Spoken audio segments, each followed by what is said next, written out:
Tribunal Judicial Primeira Instância Dili, Iha Lorong Quintane, liu-husi despacho para processo primeiro interrogatório, decide aplicar medida apresentação periódica, ba arguido inicial ZMDS, também desconfia cuja cupom governo ensemina para transporte privado.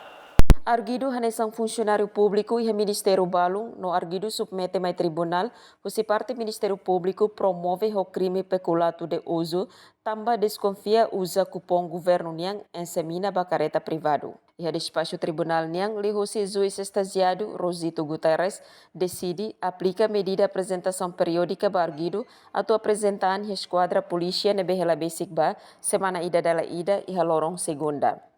Tribunal aplica medida refere barguido hodi assegura arguido bahia processo investigação na BC lau hela. Antes nei alegação Ministério Público solicita ba tribunal atau aplica medida termo identidade residência no medida apresentação periódica barguido hodi em processo investigação.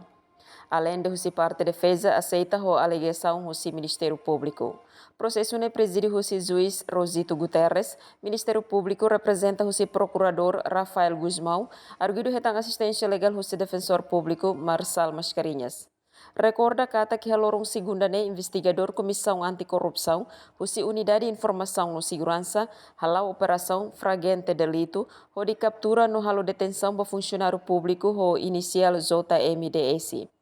Operação Nehalau tambah suspeito JMDS comete crime peculato de uso, ação usa senhas combustível governo baya careta privado e a estação mina Aitula Fuel Comoro dile.